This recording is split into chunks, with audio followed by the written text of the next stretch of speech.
Ladies and gentlemen, let's RedGamer.com video. Let us discuss the Steam Christmas sale deals available on the 22nd of December. There's some absolutely awesome titles available. First one we're going to discuss is Max Payne 3, which is $4. That's 80% off, or also for 80% off you can buy the complete pack, which is basically multiplayer focused. So you get tons of multiplayer DLC, which honestly I never touched. I did, however, complete the single player version of the game, and honestly I really enjoyed it. Graphics are quite good for the PC for a PC port. There are some interesting gameplay mechanics. For example, the rather infamous by now slowdown of time, of course, makes its appearance, and all of it works quite well. It's all pretty tight. You can play it fairly well on mouse and keyboard without too much difficulty. In fact, aiming actually is probably a little bit easier on mouse and keyboard. There are a couple of things that save me giving this a complete free pass. It has a few issues, in my opinion, with some of the fights. They can be a little bit frustrating, particularly if you're not well armed when you go into them. Fortunately, if you do die a couple of times, the game does start giving you some help. For example, extra health packs or whatever. There are some issues as well when you do dives. Sometimes the physics can be a little bit off, and you can basically find yourself somewhat floating against the wall. It's not particularly bad, and it's by no means great game-breaking. Voice acting, storyline, everything else you'd expect are very tight in the game, which obviously is a Rockstar product, so that's just kind of par for the course. Overall, I'd really recommend this title. It is fun, it's action-packed, and honestly will get your adrenaline blowing. So, on a completely different vein to Max Payne 3, we have Dragon Age Origins, available in two versions. There's first of all $5 for the standard version, or $7.49 for the ultimate version. Both are 75% off. This one is pretty much a no-brainer. Definitely go for the ultimate edition. It just makes sense. You get a lot more DLC. You get, for a start, Origins Awakening, and that's a pretty hefty campaign by itself. You know, that campaign is bigger than most full titles in terms of time, so it's going to take you a long time to go through this. The main storyline of Origins alone is about 60 hours, but it could definitely be more if it's the first time you're playing it and you want to explore every single nook and cranny and conversational experience.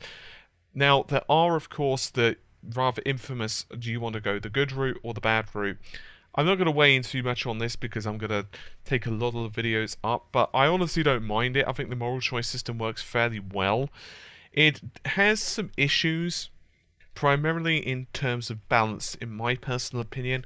I find that if you organize your party in such a way, you can really become pretty damn powerful. Mages in particular are complete pains in the ass to deal with for the computer if it doesn't have certain setups, and I feel mages are maybe a bit too overpowered. There's also another class, I don't remember which one it was something warrior. But anyway, overall, I really enjoyed the game. Storyline's pretty damn great, as you'd expect from BioWare. So if you're interested in, say, Mass Effect, Knights of the Old Republic, Neverwinter Nights, and so on and so forth, then I definitely recommend you check it out. Elder Scrolls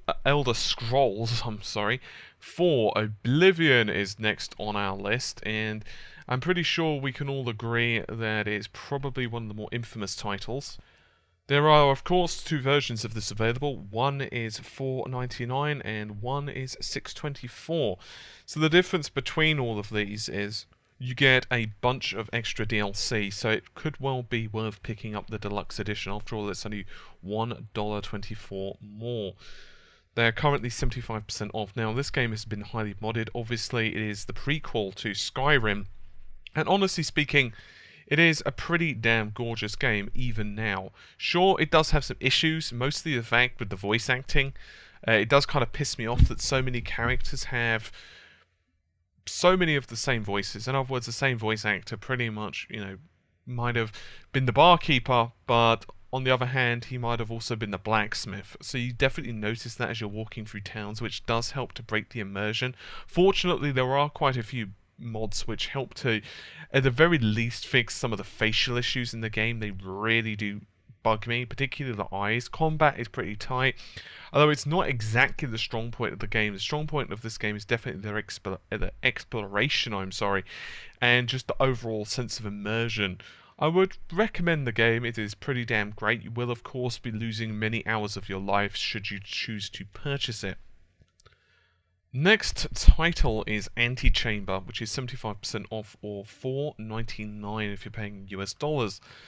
Now, I'm actually going to recommend something to you guys because there is no demo available for this one, and I'm being deadly serious. I'd really recommend you check my first impressions out on this if you're interested in it. Why? Well, no, I'm not trying to rinse views from you guys, but on a serious note, some people have actually been really affected by the graphical styling of this game. They actually feel really dizzy or nauseous. I don't know the percentage of people this affects, but some people just really get messed up, and even just watching it affects them. It is, however, a really cool game. So if you're interested in puzzle, say Portal type of games, it's definitely worth it. I played a good chunk of it, like 30-ish minutes, so just watch it for like 5-10 minutes to get an idea of, is this the type of game that you can, with the graphical style, would it bug you? Personally, it didn't affect me in the least. However, Amata, as you know, who co-runs the channel, she actually felt really nauseous, and she doesn't ever get affected by FPS, and she plays them, so I don't know what went on with that. So anyway, check out the video if that kind of thing worries you. It's a really good puzzle based FPS, however, pretty damn cool, great for what it does, and for the price it's more than worth it in my personal opinion. Next up we have Tomb Raider. So there are a couple of versions of this. First of all, there is regular Tomb Raider, which is $9.99 US dollars, $11.59 for the Survival Edition, or should you so wish, you can actually pick up the complete Tomb Raider, which is basically Legends, Anniversary, Underworld, blah blah blah blah blah, for $13.99. That's 80% off, and you can also pick up a bunch of DLC as well, which is just ridiculously cheap. Mostly multiplayer focused, and a couple of small tombs in there. So I've done a first impressions of this, so you can check it out should you so wish. I actually really like this game. It's not perfect. It has a few issues, primarily with combat. I really wish that, as well, the survival aspect had maybe been slightly more emphasized. It's not bad or anything, but you do feel that the upgrades maybe could have made slightly more of a difference as you went through the game. Also, I felt that occasionally I kind of predicted the storyline a bit too well, pretty much verbatim. It's not that it's a bad game, it's not that it's badly written, it's just that you feel that possibly in certain situations they could have maybe gone with a slightly different direction. Nevertheless, it's a really good reimagining of Tomb Raider. As for the DLCs, I do feel that they could maybe have really just... I think they missed a lot of opportunity with the DLCs, honestly. I feel that they could have released a lot more larger tombs to explore and to actually enjoy, and I think that would have been something that definitely people would have bought rather than focus so much on the multiplayer aspect. Next up is Rogue Legacy, available for the princely sum of $4.94 US dollars. That's 67% off, which is a fairly odd number, but there you have it. So this game actually scores extremely well on Metacritic and so on. I can honestly say that I've never played it.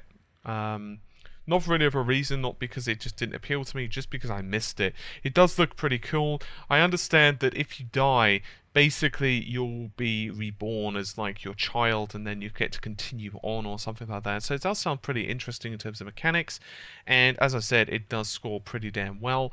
I'd recommend that you check out a couple of either YouTube videos or full written reviews who obviously know more about the title than me. Once again, I'm going to break out my favourite chestnut, can't play everything. Next one is The Witcher 2, Assassin of Kings Enhanced Edition, and there's also The Witcher Enhanced Edition. So both are available for 75% off, $4.99 or $2.49 respectively. First of all, let me go into a little bit of detail. Without the patch, the regular Assassin of Kings was really difficult. It made me die several times, and I actually raged quite a bit. But fortunately, an enhanced edition actually fixed some of this and is a little bit more newbie friendly. So like if you're just going in and you're like, okay, I don't know what's going on, haven't really played the game before, oh okay, never mind, I'm dead. It cuts a lot of that out. However, storyline wise, I would still recommend you play the original Witcher first. Bear in mind, and please note that this is one of those games you're either going to absolutely love or you won't be able to get into much, because it is a pretty hardcore RPG experience. That's not to say it's badly written or, you know, badly implemented in terms of the way the characters progress or the storyline or whatever else. It's just a pretty hardcore RPG in my personal opinion, and I had a little bit of difficulty getting into this, but that's not being objective. I honestly do know this is a really high quality RPG, and I would definitely recommend that you check it out and see what you think. Oh, and by the way, if you're easily offended, you probably want to give this one a miss. Crusader Kings 2 brings up our second to last title. You know what? There is a demo available for this, and I've not played it. It's currently 75% off, $9.99. Never played the game. It scores fairly well on Metacritic. You're getting like the usual 7.5 to 9s out of 10. So the average is about 82 on most websites, including Metacritic itself. But I'm just going to say to download the demo, see what you think. I honestly have no idea about the game. I've never tried it in my life. Next up is, and finally, is Shadow Warrior. So there's two versions of this. One is the standard edition and one is special edition. Actually, I forgot about the special edition upgrade, but you know, that's if you want to go for that. So 75% off, $9.99, $12.49, or if you want to upgrade to the special edition, that's $2.50. Honestly, I've not played this. I do know that, of course, it is a reimagining of the classic 3D Realms title. And basically, it looks kind of fun. Graphically, doesn't look too bad. I've not played it, so I can't really tell you if it's good or bad. I know that's pretty crappy, but hey, at least I've got to play most of them. And yeah, that's pretty much it. I feel like I've blasted through them pretty damn well. Hopefully you found it interesting. If you've only got a few dollars and you know you're like, what the hell do I buy? I'm pretty broke. What do you get? Well, honestly, I would probably not buy Oblivion. I'd wait for Skyrim because it's the newer game, my personal opinion. If you're interested in puzzle, there's only one real option, Antechamber. If you're interested in action, well, Max Payne 3. It's a lot cheaper than Tomb Raider, even though personally I really love Tomb Raider. And either RPG, either Dragon Age or The Witcher are going to keep you going for absolutely ages. So for example, you could easily get, say, Max Payne 3 and say Tomb Raider, and say Dragon Age, so Max Payne and Dragon Age, and you would have two completely different games that would last you for 100 hours plus, particularly if you got the version with Awakening. Anyway, that's a little bit of advice, and hopefully you've enjoyed the video. I'll see you soon. Take care. Bye for now.